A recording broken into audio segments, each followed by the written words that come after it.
capítulo 5, nós vamos ler do 1 ao 11. E talvez vamos ver se a gente lê as outras histórias dentro dos sinóticos que relatam o mesmo fato. Vamos ver o que a gente consegue aprender hoje desse texto que já foi tantas vezes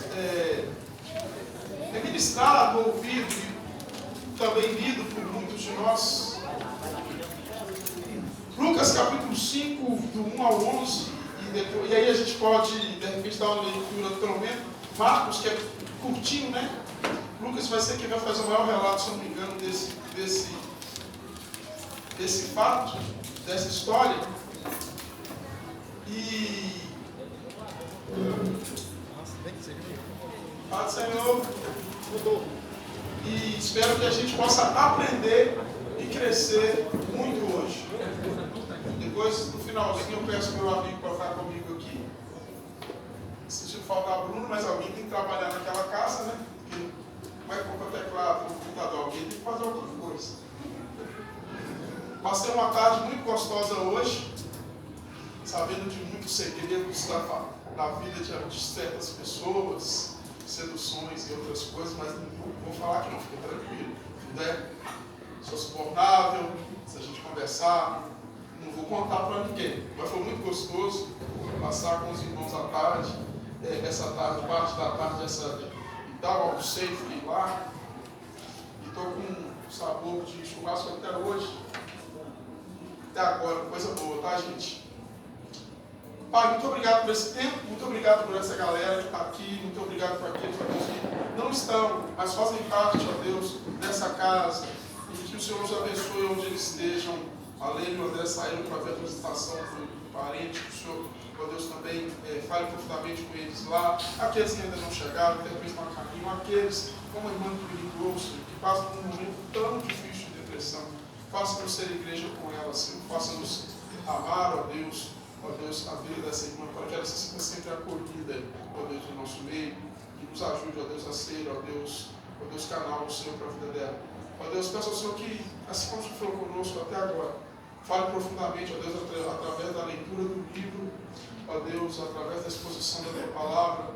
Usa a minha vida e a vida de cada um aqui, ó Deus, para que possamos entender, ó Deus, o que o Senhor nos transmite através das suas verdades, para a glória da Trindade. Amém. Amém? Amém. Bem, esse texto é fantástico. Fantástico. E ele carrega tanta coisa, tanta história. Inclusive ele é relatado nos três sinóticos, né? Mateus, Marcos e Lucas. E existem coisas que são aparentes no texto e algumas coisas que estão por trás do texto sobre essa questão da pesca maravilhosa. Eu espero que a gente possa compreender algumas coisas aqui hoje. Eu espero que a gente possa aprender algumas coisas aqui hoje. Antes disso, vamos bater uma palma ali para a Raquel. Que bom que você está aqui, Raquel.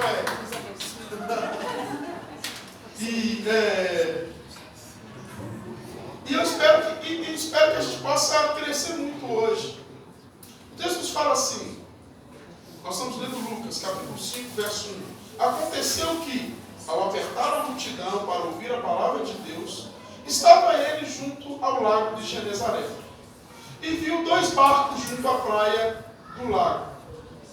Mas os pescadores, havendo desembarcado, lavavam as redes. Entretanto, em um dos barcos, que era o de Simão, pediu-lhe que o afastasse um pouco da praia. E assentando-se, ensinava do barco às multidões. Quando acabou de falar, disse Simão: faze-te ao lago e lançai as vossas redes para pescar. Respondeu-lhe Simão: mestre, havendo trabalhado toda a noite, nada apanhamos, mas sob a tua palavra lançarei as redes. Isto fazendo, apanharam grande quantidade de peixes. Rompiam-lhes as redes. Então fizeram sinais aos companheiros do outro barco para que fossem ajudá-los. E foram e encheram ambos os barcos, a ponto de quase irem a pique. Vendo isto, Simão prostrou-se aos pés de Jesus, dizendo: Senhor, retira-te de mim, porque sou pecador. Pois, à vista da peça que fizeram, a admiração se apoderou de todos os seus companheiros, bem como Tiago e João, filhos de Zebedeu, que eram seus sócios. Disse Jesus a Simão: Não temas, doravante serás pescador de homens. E arrastando eles os barcos sobre a praia, deixaram tudo e o seguiram. Opa, paz, Senhor, que bom te ver aqui. Mas deixaram tudo e o seguiram. Fantástico esse texto. Lógico que toda vez que a gente lê esse texto, ou a ênfase, na maioria das vezes, quando a gente ouve alguém pregar esse texto, é sobre o fato do milagre que aconteceu. E com certeza você já ouviu muito isso. Já ouviu muita gente falando assim: não, e jogou pro lado, teve uma pesca maravilhosa, muitos peixes. Essa muitas vezes é a ênfase que nós, quando a gente ministra, dá sobre esse texto. Mas esse texto tem coisas tão preciosas e talvez informações mais preciosas do que o milagre que aconteceu. Que esse texto fala do chamamento de Jesus. Se a gente for ler o livro de Marcos, se a gente for ler o livro de Mateus, a gente vai achar nesse texto mais um personagem que não está inserido aqui no livro de Lucas, a saber, André. Então nós vamos ter ali 4 pessoas que são destacadas no meio da multidão. Quem? Pedro,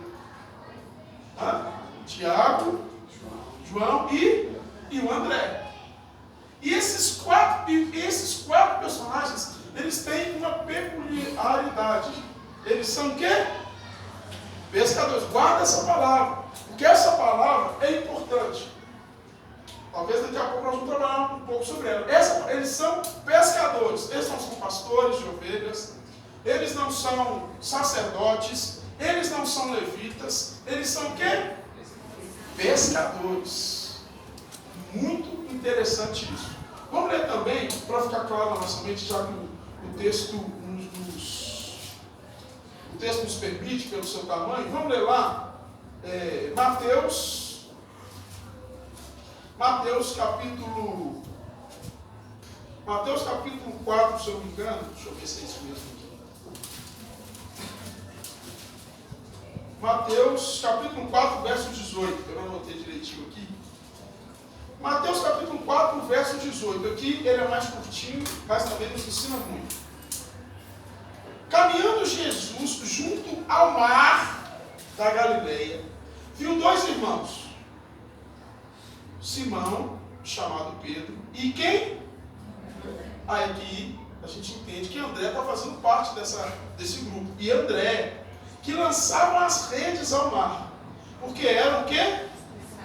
Fazer uma ênfase muito forte, a gente às vezes perde. A ênfase de todos os autores para mostrar que esses irmãos, que eles eram pescadores, é grande. A gente às vezes se detém no milagre, mas a gente se esquece desses detalhes que fazem com que a história aconteça.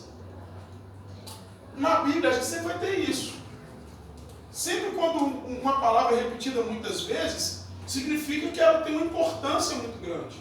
Ou quando uma palavra é colocada às vezes num texto, parece que ela está descontextualizada do todo, ela tem uma importância muito grande. E aí é importante, quando você está fazendo o seu estudo lá na sua casa, o seu devocional, você tentar entender por que aquela palavra está ali.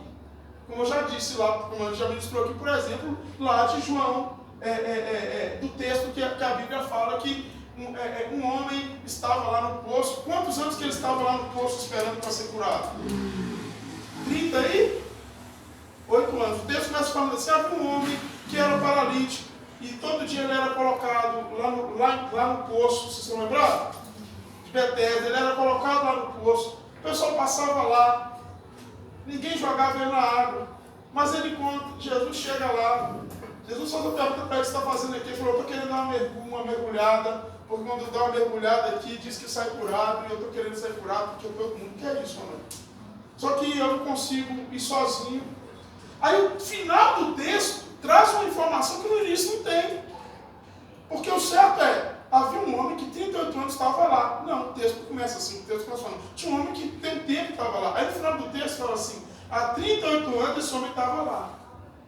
Por que lá está 38? Porque esse texto está voltando ao Gênesis, 38 anos, ao Deuteronômio, 38 anos, vagastes pelo deserto. Ou seja, vocês estavam na porta da promessa, na porta de Canaã. Esses detalhes fazem toda a diferença para a gente poder entender o texto. E aí a Bíblia está cheia disso, os escritos paulinos estão cheios disso, os escritos joaninos estão cheios disso. Por isso é importante. Então, todas as vezes que você estiver fazendo o seu estudo na sua casa, buscando a sua edificação, buscando crescer na palavra, fala: por que esse texto está enfatizando? Por que esse texto, por exemplo, está toda hora falando pescador? Aí você chega lá em Mateus, pescador de novo. Mas por quê? Inclusive, um vai completando o outro. Lucas fala que tem Pedro, Tiago e João. Aí Mateus vem falando: opa, o André também está aí. E o que o André era? O André era pescador. O que eles estavam fazendo, gente? Em Mateus, eles estavam chegando cedo, lavando as redes. Tinham trabalhado a noite toda, não tinham apanhado nada. O texto nos fala aqui, vou começar de novo a leitura. Ocasião dos discípulos. Caminhando junto ao mar da Galileia, viu dois irmãos, Simão, chamado Pedro, e André, que lançavam as redes ao mar, porque eram pescadores. E disse-lhes: vinde após mim, e eu vos farei o quê? De novo, pescadores de homens. Então, eles deixaram imediatamente.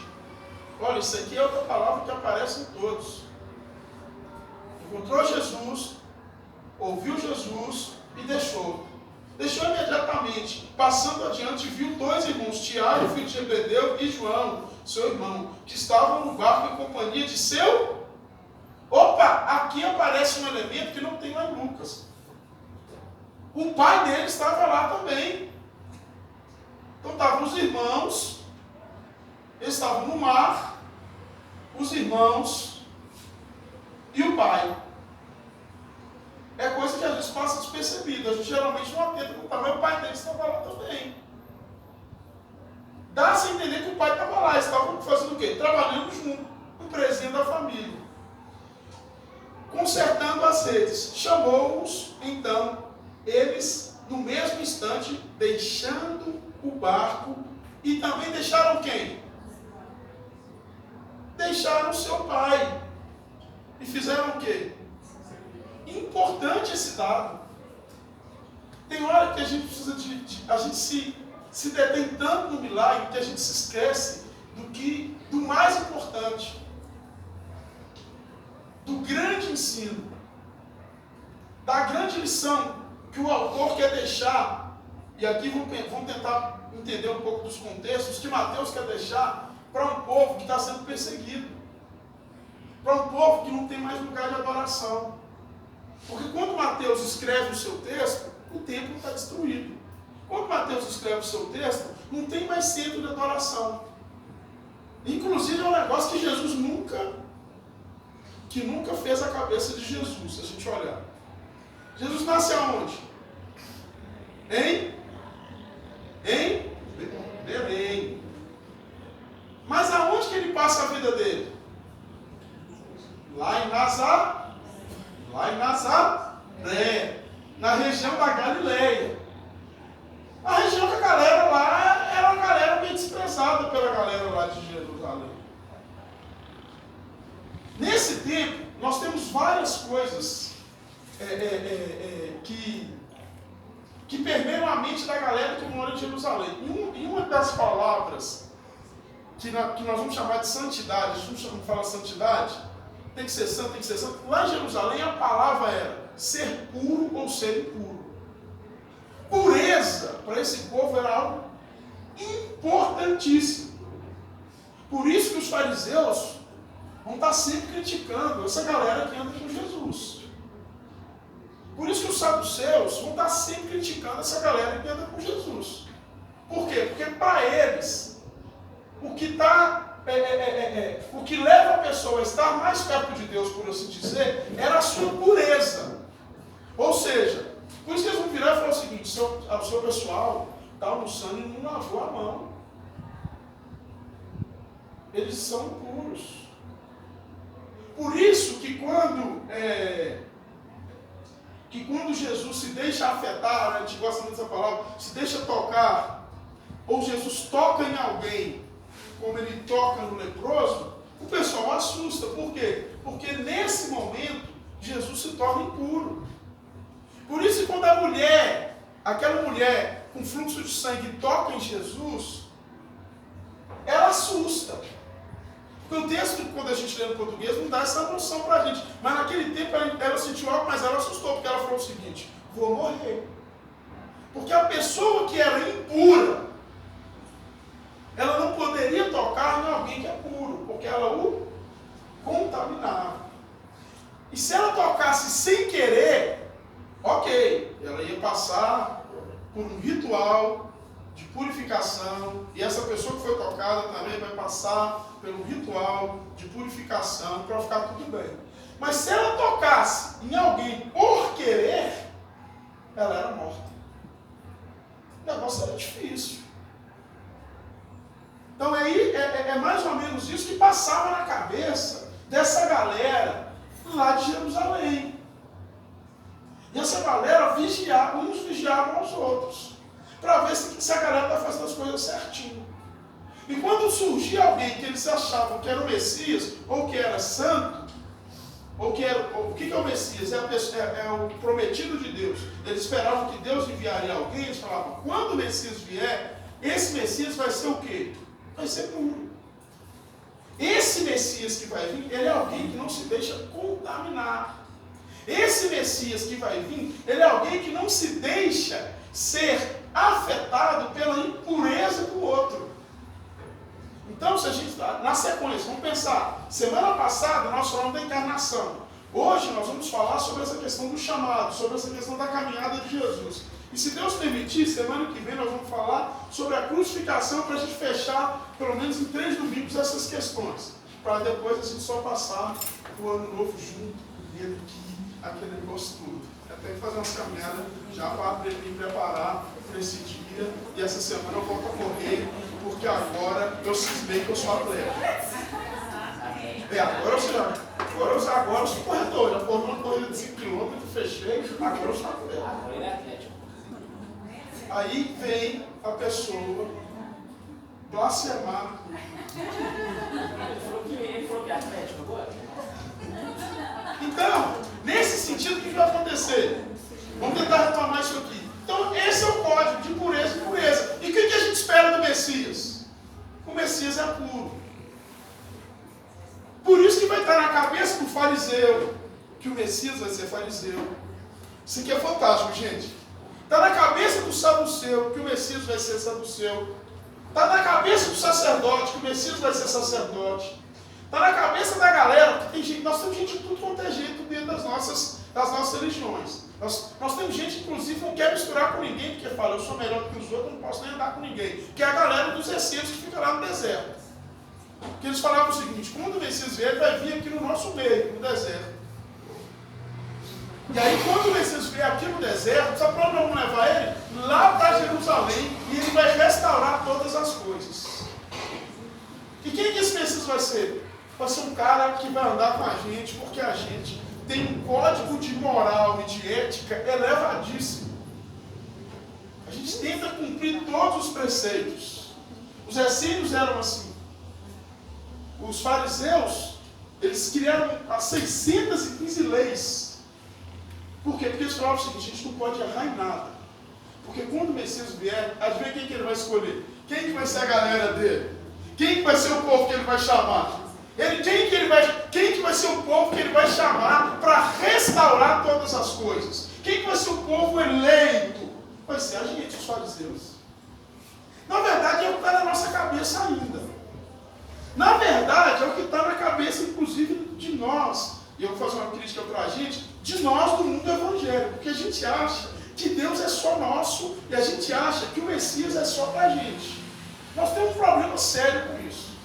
Falei, né, como semana passada, quando eu fui fazer o velório, querendo ou não, quando você vai fazer um velório, nós pastores, se a gente fala, não era crente, a gente já manda para o inferno, como se a gente fosse a pessoa que decidisse por salvação. Aí eu vou lembrar do meu amigo Ari, que ele sempre fala com a gente quando a gente está junto.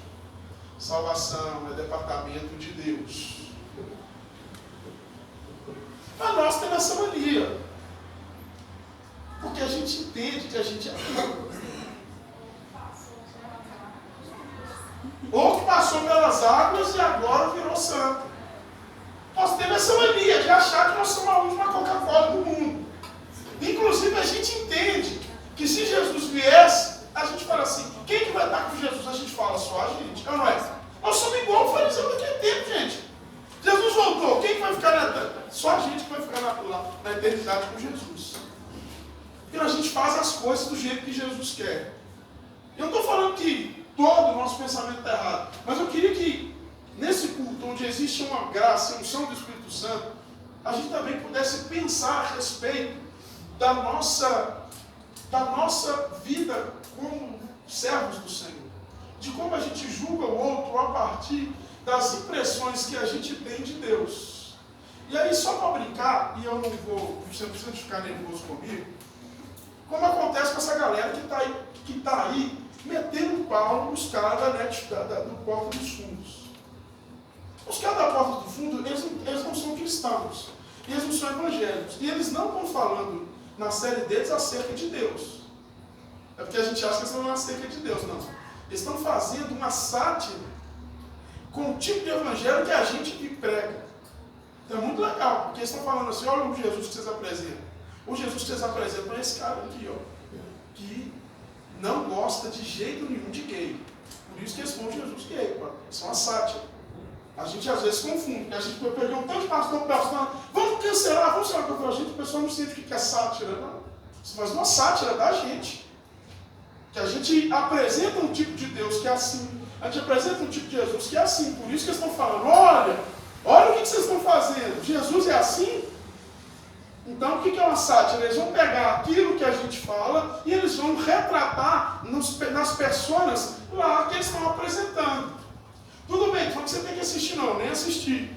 Mas quando eu vejo um tanto de pastor perdendo tempo para a internet falando sobre isso, eu falo, gente, nós temos que pregar o evangelho e nós estamos dando razão para eles. Porque eles falam, só os comentários desse cara, o filme que a gente fez realmente está certo. Porque eles estão apresentando um Deus que tem a ver com o que a gente colocou, um jeito. Não, meu irmão. Por isso que lá na parada gay, que alguém põe um estátua, um negócio, e o cara fala assim, olha o que eles fizeram com Jesus. Gente, olha o que fizeram com Jesus. Ele, não, aquilo lá é uma sátira. Nós temos que acordar para isso. Pelo menos eu acho que a gente deveria pensar para além. E esse é o meu esforço aqui na comunidade, fazer a gente pensar para além. Eu sei que é difícil, porque sair da caixa é complicado. Aí foi muito legal o texto que o Wagner colocou lá, e eu vi outras pessoas colocando. Então não sai de tudo, não vê isso, não vê filme, não vê novela e tal. Se a gente não consegue entender, se atingir a sua fé, a minha não, porque o meu Jesus não é o que eles retrataram. O meu Deus não é o que eles retrataram. O meu Jesus não é o que o pessoal da parada gay colocou lá. Agora é o Jesus de muita gente. Por isso que a gente se ofende. É o Jesus de muita gente.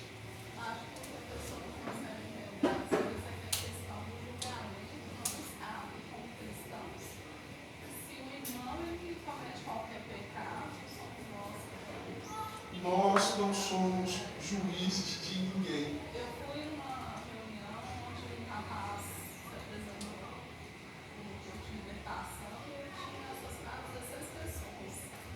E aí eu vi aquele rapaz depressivo indo na frente, ele caiu no chão. E aí depois a missionária fez A oração. ele levantou que não era aquela pessoa.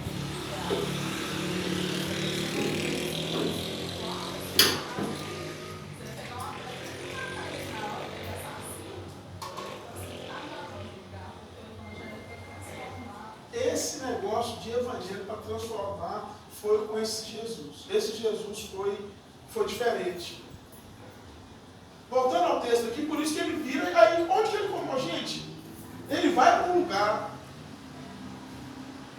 que a maioria da galera não está nem aí para o tempo como a galera lá de Jerusalém está, e lá que ele começa o ministério. E para começar, ele vai para a beira do mar, ele começa na sinagoga, se você ler os textos antes, nós vamos aprender isso. Depois ele vai para a beira do mar, para chamar gente para andar com ele. E a Bíblia fala que todos estavam juntos lá no lago de Genezaré. E o interessante é que, se a gente ler o livro de Lucas, porque Lucas traz mais informações, Lucas 5 fala que Jesus chama Pedro. Mas Lucas 4 fala de Jesus, que Jesus já tinha ido na casa de Pedro. Ou seja, aquela galera, aqueles pescadores, aqueles irmãos, eles já tinham ciência de quem era Jesus. Por quê? Porque Jesus já tinha curado a sogra de Pedro. Então já sabiam, ele é uma pessoa diferente. Ele é uma pessoa, vamos colocar na nossa forma de pensar, ele é uma pessoa especial. Eles tinham conhecimento do início da caminhada de Jesus. E qual que é a mensagem? E aí é fantástico. A gente não leu, mas você pode ler depois Marcos também. Qual que é a mensagem que Jesus pregava? E aí até esse tempo ele não tinha ninguém andando com ele não tinha discípulos. Aqui está falando, bem no início sobre Israel ele chama, mas nesse iníciozinho ele não tinha. Qual que é a mensagem que ele pregava? Ele pregava a mensagem do reino. Isso era algo fantástico. Porque na cabeça dessas pessoas, a mensagem do reino é a mensagem que traria todo tipo de libertação para os oprimidos. Só que na cabeça deles, os oprimidos era a nação, porque era oprimida por Roma. Então na cabeça de muitos deles, quando o rei viesse, o rei os tiraria da opressão do poder político, da opressão do poder financeiro, da opressão do poder social. Na cabeça do fariseu é, quando o Messias vier, sabe o que vai acontecer? Quando o Messias vier, vai ficar, nós como fariseus, vamos ajudar a estabelecer a verdadeira lei para todo o povo de Israel. Na cabeça dos essênios é, quando o Messias vier, o reino de Deus vai vir. Quando o reino de Deus vai vir, nós vamos deixar o deserto, nós vamos para Jerusalém, e de Jerusalém, toda a terra vai conhecer quem é Deus. Na cabeça dos saduceus é assim, quando o Messias vier vai ser legal, porque a gente já tem uma amizade com Roma, o saduceu, né, ou o sacerdote, nós temos já, e aí vai se estabelecer a paz entre nós e Roma, e vai ficar tudo maravilhoso, nós vamos continuar ganhando dinheiro em cima dos outros, porque essa galera ganhava dinheiro em cima dos outros. Por isso que Jesus parece mais com o fariseu do que com o saduceu. Tanto que a galera fica assim, por que Jesus não anda com o fariseu? Um dia a gente trabalha sobre isso. Por que Jesus não anda com essa galera do fariseu? Porque Jesus parece muito com o fariseu. Inclusive Jesus teve amigos que foram fariseus. Um dia a gente brinca com essa informação. E aí Jesus está lá junto ao mar. Essa galera conhece Jesus. E a palavra de Jesus era o reino de Deus. E Jesus falava essencialmente isso aqui, ó. O reino de Deus chegou. Isso que Jesus falava. O reino de Deus chegou. Quando o reino de Deus chega, o que essa galera espera? Algo que seja palpável, algo que seja visível. Porque se o reino chegou, como que a gente vai ver o reino? Ou como que a gente vai experimentar o reino? Como que a gente vai perceber o reino? Isso é fantástico na mensagem de Jesus. Como que eu percebo o reino? Como que eu percebo o reino sendo que o Roma ainda oprime a gente? Como que eu percebo o reino sendo que os nossos... muitos de nós ainda somos escravos? Como que eu percebo o reino sendo que nós não temos um governo total sobre a terra que Deus nos prometeu? Como que eu percebo o reino sendo que ainda existem tantas pessoas que são injustiçadas, inclusive pela religião? Aí Jesus fala assim, o reino de Deus chegou. E aí esse negócio de reino é pano para manga, é a vida toda para a gente estudar. Só que tem um detalhe fantástico aqui nesse texto, revelador, poderoso, agora foi até mais pentecostal, que é quando o reino chega, Jesus fala o seguinte: vou chamar gente para anunciar esse reino. E as primeiras pessoas que Jesus chama são pessoas que a gente não chamaria. Se semana passada, quando a gente estudou, quando a gente ministrou sobre a encarnação, que esse Jesus que se encarna, ele nasce numa cidade chamada Belém, pequenininha, e nasce dentro de uma casa de gente pobre, sem nome, porque lá não tem nome da casa que ele nasceu, e essa casa é acessível tanto para os sábios, que é simbolizado pelos magos, mas também para os pastores, que naquele tempo, dentro da concepção do povo de Israel, era o trabalho menos digno. Havia dignidade de ser pastor, mas era o trabalho menos digno ali para essa galera, porque Belém está pertinho de Jerusalém. Agora, já na sua fase adulta, Jesus sai da sua casa, Nazaré, que está ali pertinho, e começa, e na verdade a maioria do ministério de Jesus ele é na região da Galileia, é uma região em que a galera de Jerusalém abomina, porque a Galileia, que isso, gente, cadê o maridão? Aí sim, pai, agora, enfim, ossos dos meus ossos, carne da minha carne, oh glória, eu sou até melhorou. Então, mas aqui nós temos história, tá? Aqui é só a gente tem um esquema que deixa de falar. Então, nesse sentido, quando Jesus se estabelece o ministério numa cidade, num local que não era muito aprazível para a galera lá de Jerusalém, porque lá era uma região de mistura. E aí, quem que Jesus podia chamar nessa região? Gente, Jesus, uma cidade que Jesus fica muito, dorme muito e mora um tempo, é Cafarnaum. Qualquer coisa mais, se o reino chegou e Jesus vai ter Cafarnaum, ele vai chamar a gente, quem que ele vai ter que chamar? Ele vai lá e chama os sacerdotes. Os textos nos falam que Jesus pregava nas sinagogas.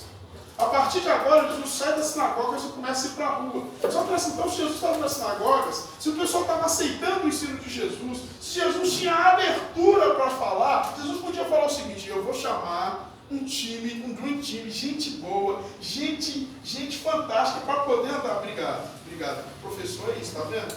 Meu professor de matemática. Ela que viu. Mas foi ela que viu. É aquele esquema do almoço e tal, mas não posso contar para o pessoal aqui não. Obrigado. Então, ou seja, Jesus não chama os sacerdotes. Jesus não chama os rabinos. Sabe quem Jesus chama? Pescadores. E isso aqui é o fantástico, uma das coisas fantásticas desse texto. Porque se você ler todo o Antigo Testamento, ou todo o texto bíblico, você não encontra Israel pescando. Nós demos só a palhinha no domingo passado. Israel, apesar de ser um país que tem uma pequena costa, Israel não é. Você não consegue no Antigo Testamento, você vai ter textos lá em Ezequiel, eu sei que você não leu, mas se você quiser ler, você vai ter textos lá em Tobias, você vai ter textos falando de Deus capturar com um anzol, mas você não tem tradição de pescaria em Israel. Israel não pesca. Israel não é povo do mar. Por isso que lá chama aquela região chamada Palestina. Por que é Palestina? Porque quem que é o povo do mar? Palestina vem dos filisteus. Então, numa provocação ao povo de Israel, o povo grego, muitos anos antes, começou a chamar aquela região da região dos filisteus. Ou, na língua hebraica lá, ou na língua grega é a Palestina, é a região dos filisteus, que é o pessoal do mar. Então os gregos dominaram muito tempo o mar. Quem assistiu a parte 2 do filme 300? Ninguém assistiu o 300? Tem o 300, o 1 e teve o 2. Hã? Não, vocês não assistiram. Quem assistiu aqui? A parte 2, a parte 1, tá lá, o cara vai... A parte 2 é no mar. Quem assistiu viu isso. Quem assistiu a parte 2 do 300, a continuação da saga 300, a parte 2 é no mar. Aonde os filisteus, aonde os gregos vão ganhar dos persas no mar. E aí na parte 2 lá, eles jogam os barcos gregos contra os barcos persas e destroem os barcos persas. E aí eles conseguem ganhar no mar. Por quê? Porque os gregos, eles eram hábeis na água. Mais tarde, os gregos são vencidos. Então, o império que vem depois da Grécia vai ser o Império Romano. Aí Roma domina. Por isso que lá no livro de Mateus, capítulo 8, a gente trabalha esse texto aqui um dia. Por isso que lá no livro de Mateus, no capítulo 8, quando Jesus está expulsando o demônio lá do Gadareno, fala, acho que é no livro do Gadareno mesmo, ele fala assim, qual é o seu nome? Não tem essa pergunta lá? Qual que é a resposta? Só que para nós, no português, ou dependendo de como a gente vê o culto de libertação, não, legião não tem demônio. Não, na cabeça deles, legião é uma guarnição romana. Então essa guarnição romana está falando ali de poderio. Tanto que eles falam assim, nos lançam aos portos e atire no...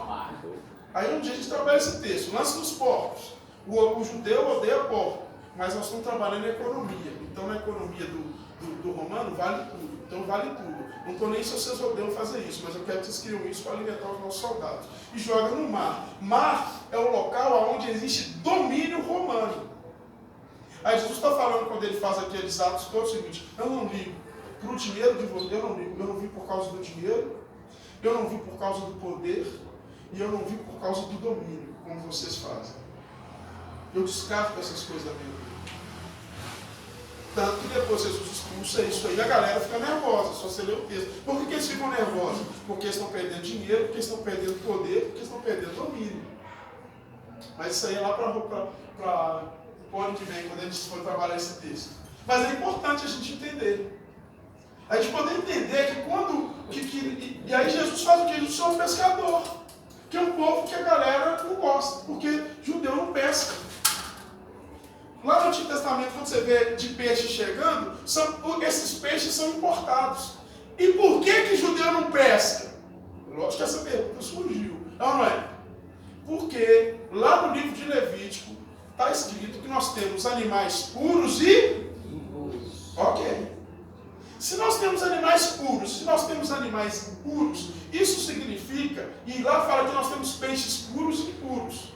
Um peixe sem escama é uma coisa, um peixe com escama é outra coisa. Só que existe na tradição e no judaísmo o seguinte, se uma pessoa pura pode tocar em algo que é impuro? Sim ou não? Não. Nós temos vários rituais de purificação nas leis judaicas para isso. E depois de Esdras e Neemias, antes um pouquinho, de 400 anos antes, 300 pouco antes do Novo Testamento, isso ficou exacerbado, porque o pessoal falou o seguinte, nós ficamos presos porque nós somos impuros. Então agora a gente tem que ter uma vida pura. E para ter uma vida pura, nós não vamos contaminar com mais nada. Tudo que for impuro, nós vamos tirar da nossa vida. Tudo que for amizade impura, nós não vamos querer ficar perto. Tudo que for conversa impura, a gente não vai fazer parte. Quando chega no tempo de Jesus, 200 anos, 300 anos depois, isso é muito forte. Por isso a galera lá de Jerusalém, eles não conversam com ninguém. Por isso quando Jesus conta a parábola lá do bom samaritano, que tem alguém deitado no caminho, sangrando, quase morto, se tocar no morto, você pode morrer também. Se só tocar em alguém que está sangrando, você se torna impuro também. Por isso a galera não toca. Isso é fantástico dentro do texto. E isso às vezes atinge a gente. Nós temos medo. A gente tem medo de conversar com o outro. Daí a gente vê um negócio do cara falando da Netflix, a gente fala, opa, nem vou ver, porque se eu ver esse negócio aí, acabou minha vida. Eu vou me tornar um depravado da vida. A gente tem medo dessas coisas. Religião faz isso com a gente. Religião trava a gente. Religião cerceia a gente da liberdade que Cristo nos deu para ter. Religião joga a gente num canto e fala assim, ó, vocês são melhores, vocês só são melhores Esse é o problema da religião. Vocês só são melhores porque vocês seguem as leis. Esse é o problema, a religião fala isso. Olha quem eu sou, olha como que eu vivo. A gente tem, aí a gente se torna julgador do outro. Aí Jesus quebra isso. Jesus chama gente que pesca. E gente que pesca não tem como escolher. Gente que pesca, quando lança a rede, quando vem a rede, ele tem que separar o peixe bom do peixe mau. E tem como separar sem tocar? Não. E se ele tocou, o que ele se tornou? Aí, por isso que Pedro dá joelho e fala assim: o Senhor não pode me chamar, porque eu sou impuro. O Senhor não pode me escolher, porque eu não sou a melhor escolha para representar o seu reino. Muitas vezes a gente pensa assim. A gente acha que o que Deus tem, a gente acha que é o pastor, ou a gente acha que a palavra vai vir de um outro, porque a gente fala assim: o Senhor não pode me escolher, porque o Senhor tem gente muito melhor que eu. Senhor, eu não tenho tanto tempo, eu não tenho tanto conhecimento, eu não tenho tanta disposição. Inclusive, eu estou fazendo coisa que gente boa não faz. Porque judeu bacana não pesca. Só pesca gente igual Pedro, que está passando fome, que é oprimido pelo sistema e que tem que fazer de tudo para sobreviver. Por isso que eles estão pescando. Porque é o que restou para eles fazerem. Apesar da região da Galileia ser uma região fértil, no que diz respeito à plantação, diferente de Jerusalém, que é um lugar que não dá muita coisa, eles falam assim: Senhor, o Senhor não pode escolher a gente. O Senhor não pode me escolher para fazer parte do seu time. Por isso que muita gente, quando olha para Jesus, fala assim: esse Jesus não deve ser isso tudo não, porque se ele fosse isso tudo, ele não tinha escolhido Pedro. Lembra quando Jesus, se eu não me engano, Lucas nos conta essa história, quando Jesus está na casa de um fariseu, de um mestre, e que a mulher toca Jesus para lavar os pés, e o texto fala assim, que o mestre pensa assim: se este fosse profeta, ele saberia quem lhe toca. Porque a religião tem isso, a religião não separa. A religião faz isso, a religião cria grupos de gente que se considera melhor do que o outro. Mas o reino de Deus é paz. O reino de Deus é perdão. E eu não sei se vai ser legal para você, mas essa manhã foi legal para mim, porque eu fui pregar um negócio de família. E não sei se vai para a internet esse negócio, que alguém já deve ter escrito, mas eu pensei numa heresia nova.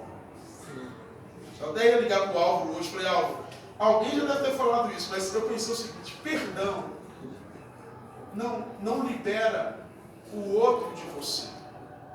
Perdão libera você para o outro. E o reino de Deus é perdão. De uma forma tão forte que libera você para estar com qualquer tipo de gente, para afetar essas pessoas com o amor do Pai. Porque foi isso que Deus fez em Jesus. A Bíblia fala que, presta atenção, Jesus nos perdoou antes da fundação do mundo. Por isso que o evangelista vai estar falando que ele morreu antes da fundação do mundo. Por isso que ele não tinha problema de chegar perto de ninguém. Aí eu comecei a pensar assim: perdão é o que libera a gente para estar perto do outro. Porque independente do que o outro fez, eu posso estar perto dele e abençoá-lo. E foi isso que Jesus fez. Jesus nos perdoou, Jesus perdoou a todo mundo, por isso que ele pôde estar perto de todo mundo. Por isso que ele não tinha preconceito de ninguém. Por isso que ele se deixava ser tocado por qualquer tipo de gente, porque ele já havia perdoado. Perdão é o que te une ao que errou. Por isso que Jesus fala na cruz: Pai, perdoa-os. Eu quero eles perto de mim hoje. Isso na minha cabeça hoje foi revolucionário. Porque eu achava que perdão era outra coisa. Eu falei: não, acho que perdão é isso mesmo. Perdão é quando eu perdoo, quando eu libero, eu posso me aproximar. Porque Deus nos perdoou, Ele enviou o seu Filho para se aproximar de cada um de nós. E agora a gente pode ser abraçado por Ele. Quando você perdoa, o relacionamento é estabelecido novamente. Você pode abraçar a pessoa. Você pode dizer, podemos andar juntos. Por isso que o reino de Deus é paz, é perdão, é amor, é graça, é misericórdia. Aí Jesus chama essa galera. Jesus fala assim, ei, vem andar comigo. Isso é revolucionário. Porque Jesus chama gente que muitos consideravam cruz. Deixa eu te dizer. Jesus me chama e chama você também. Eu vou pensar na música, né? Há lugar na casa, há perdão na casa. Tem lugar para nós. Tem lugar para mim e para você. No reino de Deus. Não porque somos perfeitos. Não porque acertamos tanto. Mas porque aquele que é perfeito e aquele que nunca erra, nos perdoou e se aproxima da gente para estabelecer um relacionamento. E a partir dessa relação, ter uma caminhada. Eu acho isso revolucionário.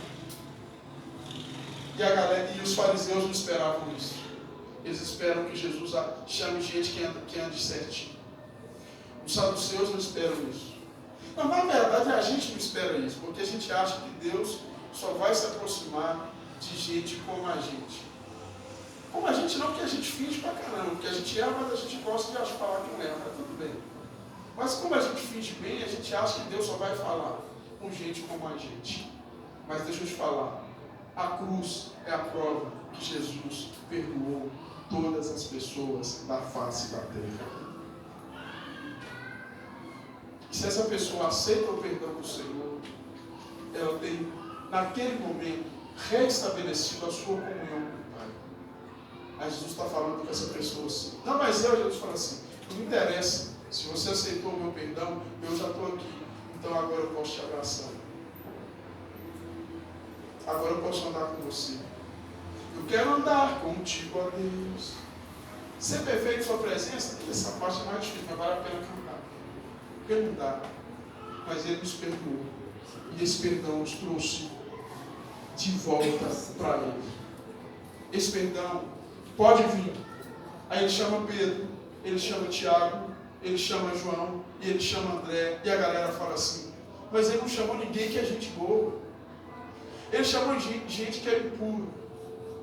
Tá, mas Ele também chama Juliano, Ele chama o Wallace, Ele chama Ana Paula, Ele chama Descartes, Ele chama Léo, Ele chama Glaucus.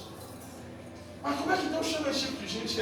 Esse tipo de gente é que compõe o reino dele mesmo. É gente que é gente que precisa da graça, da misericórdia, é gente que não acerta sempre. Aí a galera começa a falar, mas não pode, pois é isso aí. Esse negócio de reino de Deus é loucura. Porque na sua base tem palavras que para nós são bonitas, mas a gente não consegue entender o real sentido do que é graça. A gente não consegue entender o real sentido do que é misericórdia. Para nós, perdão beleza, ó, te perdoei, mas você na sua e eu na minha. É ou não é? Porque para nós é isso, não, perdoei. Não, então, você nem Pedro, mas fala com você, não confio mais. Essa é a diferença do nosso perdão para o de Jesus. Porque Jesus perdoa e fala assim com Pedro, apacenta as minhas ovelhas. Esse negócio é louco. Senhor, me perdoa, está perdoado. E agora, toma os 300 mil para você tomar conta para mim. Mas eu roubei, ele que ela roubou ontem. Pois é, mas eu perdoei, relacionamento restabelecido. Confiança total. Não, é lógico, gente, que é difícil falar isso. É lógico, mas deixa eu falar, com Jesus é assim. Por isso que a Bíblia fala assim, perdoados são os seus? Quando Jesus falou que perdoados são os seus pecados, ele já havia morrido na cruz? Esse negócio é loucura, porque vamos ver semana que vem dá para a gente trabalhar esse texto, esses termos. Na cruz, Jesus perdoou o pecado de todo mundo. Mas como é que ele perdoa o pecado antes de ir para a cruz? Porque só pode perdoar o pecado quem é livre. Jesus é livre.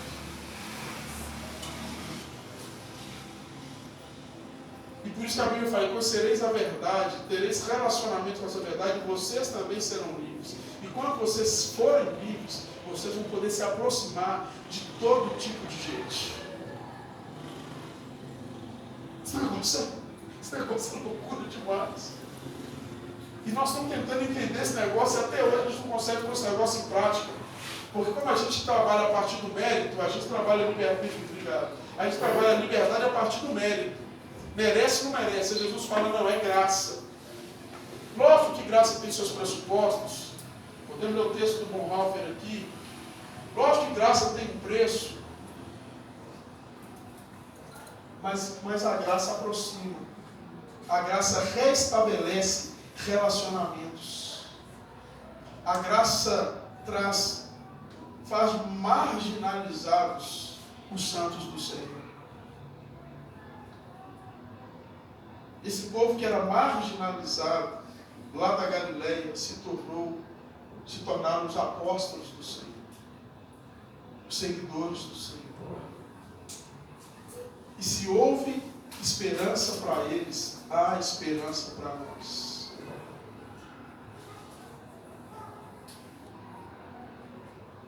Se Deus conseguiu mudar em Cristo Jesus a história deles, Ele também pode mudar a nossa história. Qual que é a sua pesca? O que você está fazendo que, inclusive, é reprovado por muita gente? Jesus está falando assim: abandona essas coisas, vem andar comigo. Mas eu não posso, porque olha onde eu estou e olha quem eu sou. Mas Jesus está falando assim: abandona essas coisas e vem andar comigo. E é interessante a palavra pai nesse texto, porque quando Jesus fala que, quando a Bíblia fala que ele veio trazer espada e tal, quando fala se não deixar o seu pai por amor de mim, está falando de relação. Não falando que você tem que brigar com o seu pai, mas está falando que quando você encontra Deus, que é uma verdade superior a todas, e você o ama de verdade, você é capaz de enfrentar tudo por causa dele. Então, naquele mesmo instante, e é esse que é o problema para a gente, eles abandonaram tudo para estar com Jesus. Está certo que nesse tempo eles ainda não conseguiam entender quem era Jesus de verdade, mas eles deixaram tudo. Eles deixaram o modo de vida, eles deixaram o ensino do Pai, porque eles encontraram algo superior a todas essas coisas. Eles encontraram alguém que olhou para eles como ninguém jamais tinha olhado. Alguém que trouxe dignidade para eles como alguém jamais tinha trago. Alguém que aceitou a vida deles como jamais alguém havia aceito. Esse é o nosso Jesus, que nos encontra à beira do lago e que chama a gente para andar com Ele.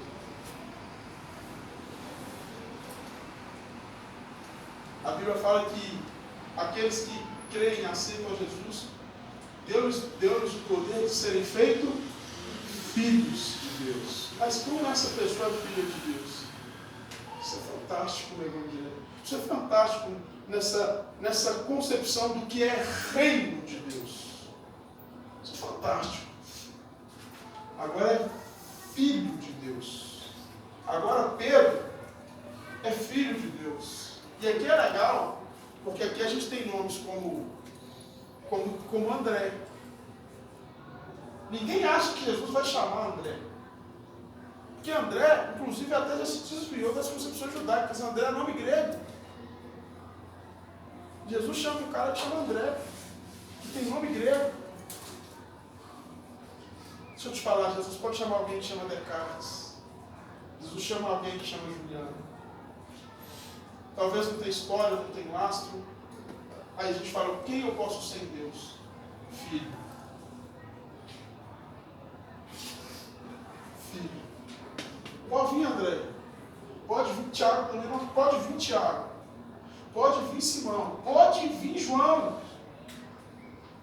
O Tiago já tem um nome que é Jacó, né? Tiago é Jacó lá no hebraico.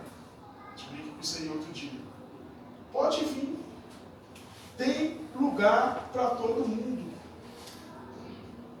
Jesus é mestre para trazer para o lado dele gente sem esperança. As pessoas não tinham esperança mais nenhuma. Interessante nesse texto que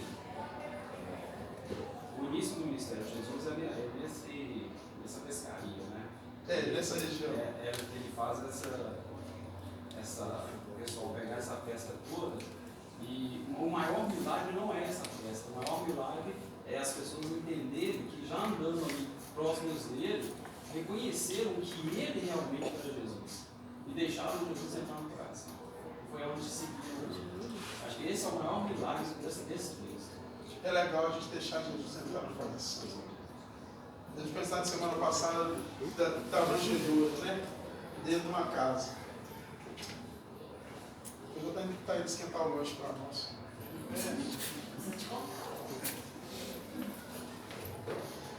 É legal a gente deixar Jesus entrar. É legal a gente perceber. Jesus não chama quem o pessoal espera. Não que Jesus não queira quem o pessoal não espera, porque a gente não precisa de achar que Jesus não quer, Jesus quer. Mas é pedagógico esse primeiro chamado de Jesus. Jesus quer nos tirar das forças do mal. O mar ali, muitas vezes, representa o desconhecido, o mal. A gente podia trabalhar muita coisa do mar, sobre o Império Romano, que fala sobre o mar, mas ali é o desconhecido, o mar é o desconhecido. Jesus quer nos tirar do desconhecido e nos levar para o seu coração. Jesus quer nos tirar da falta de esperança e nos dar esperança, porque nós somos o povo, segundo o apóstolo Paulo, nós devemos ser o povo da fé, da esperança e do amor. Isso é reino de Deus. Esse reino de Deus está aberto para nós. Mas não é só para nós. E não é só para a gente que pensa como nós. E não é só para a gente que partilha a fé como nós. Mas está aberto para nós também. Por isso que quando a gente entende que esse Deus nos chama, a gente começa a cair dentro de nós os preconceitos. Porque a gente começa a olhar para esse Deus que nos aceitou, entendendo que se Ele me aceitou, Ele pode aceitar qualquer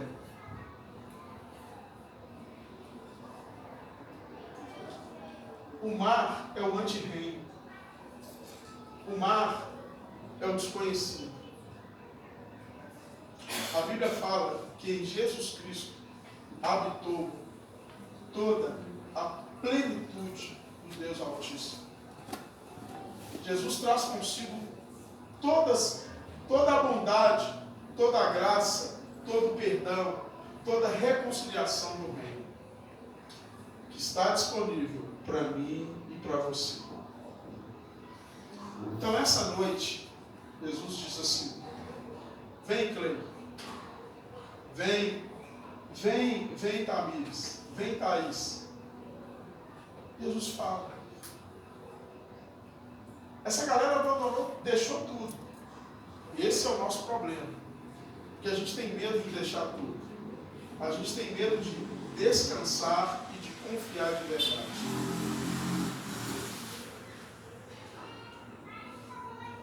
Mas nós temos o que Pedro ainda não tinha.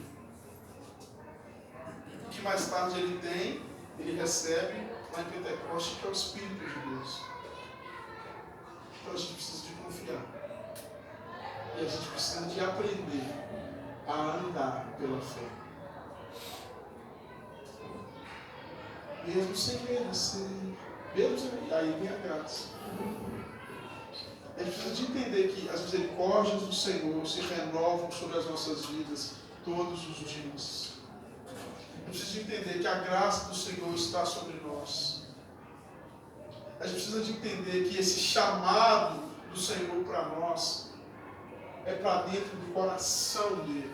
É para sermos filhos. Então não precisa de ter medo. Pode largar tudo e pode. Não precisa de ter medo. Pode pular de cabeça. Porque Ele irá cuidar da gente. Quer seja na vida, ou quer seja na morte, porque a morte ele já venceu. Espero que de alguma forma essa noite você possa ter se identificado. Espero que de alguma forma, assim como o Espírito de Deus falou muito comigo, eu possa ter falado com você. Que de repente tem cultos que existe um boom maior, mas espero que de alguma forma algo esteja mexendo dentro de você. Lembrando uma canção antiga do Ademar, uma revolução de louvor está para acontecer. Espero que uma revolução aconteça dentro da gente. Uma revolução de amor, uma revolução de entrega, uma revolução de confiança, uma revolução onde a gente consiga, pela fé, ouvir Jesus falando: vem, vem que eu quero que você ande comigo. E quem sabe a gente então tem a mesma atitude de Pedro, a gente se reconhece, porque Pedro se reconheceu. Por isso que Pedro prostra. Pedro fala assim: eu não sou uma pessoa que estava com a vida certa. Inclusive, eu sou alguém que fui rejeitado pela religião. Aí Jesus fala assim: pode vir. O legal de Jesus é porque Jesus sabe disso. Então Jesus fala assim: eu sei quem você é. Semana passada eu estava na sua casa, comendo lá a comida da sua sogra. Eu não entrei no seu barco por acaso. Eu escolhi entrar no seu barco. Como ele escolhe entrar no barco de todo mundo. Como está escrito lá naquela igreja que estava fechada para ele.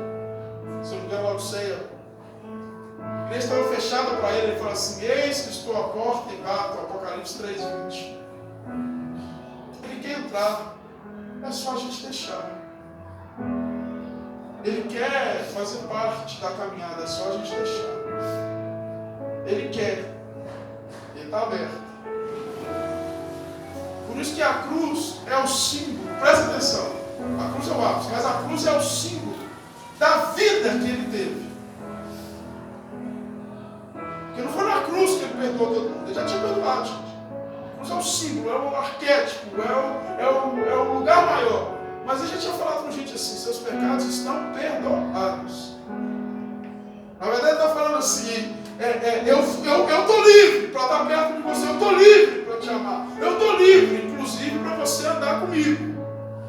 Por isso que aquela mulher que toca aos pés de Jesus, ela sabe que Jesus havia perdoado, então ela passa a andar com Jesus. É porque Jesus estava livre para poder receber aquela mulher. Isso que é perdão. É você estar livre para receber aquele que ninguém recebe. Então quando Jesus entra no barco de Pedro, Pedro fala: eu sou indigno. Aí Jesus fala assim: mas eu estou livre. Eu estou livre. Quer andar comigo? Eu estou livre.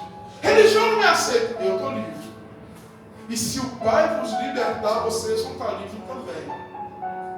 Aí a gente começa a entender. Lá o João, quando o João fala assim, que Jesus lavou o pé de todo mundo e falou o seguinte: vocês têm que ter essa liberdade para estar livre, para lavar o pé do outro também, para aceitar o outro também, para receber o outro também, para acolher o outro também, para amar o outro também, para ter misericórdia do outro também. Pedro, Tiago, André e João. Gente que a gente não queria. Porque a gente ainda está muito preso nos pré-conceitos. A gente está muito preso na religião. E deveria nos religar, mas nos desliga. Hoje a gente pode aprender. E a gente pode aceitar. E aí a gente pode fazer igual Pedro. Porque na nossa caminhada não basta conhecer, a gente tem que se entregar. Essa galera conhecia Jesus, mas nesse dia eles se entregaram. E se entregar não significa se tornar um perfeito, porque a perfeição vem na caminhada. E que bom que a caminhada é eterna, porque tem muita coisa em nós para consertar. Por isso não tem eternidade. Deus vai falar assim: depois de 10 mil anos, isso aqui você não aprendeu ainda, Juliano. Não é assim, vem cá, meu filho. Eles têm a ideia de que quando a gente vai ser perfeito, né? Eu penso, que Juliano? Gente, olha para a cruz, olha, Juliano, ainda com esse negócio. Não, Juliano, não, vem cá, ei. Vai ser legal a eternidade. Vai ser legal a gente ficar, Jesus falando, vem cá, mas de novo, vem cá.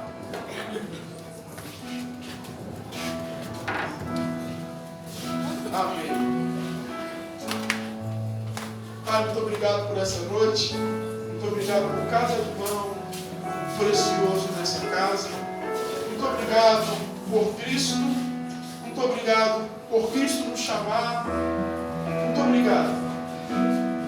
Muito obrigado pelos irmãos, pela participação, pelo enriquecimento, por um culto tão livre, onde o Senhor nos falou através da vida de cada um aqui, que dançou, que cantou, os irmãos que me ajudaram na ministração da palavra. Que legal a gente poder ser igreja assim essa noite. Que coisa boa. Obrigado, Jesus. Que a graça de Deus Pai, que as doces consolações do Espírito, o amor inconfundível, inigualável, imensurável de Cristo, seja sobre a minha vida e sobre a sua vida, hoje e sempre. Amém. Que Jesus te abençoe. Descer na tua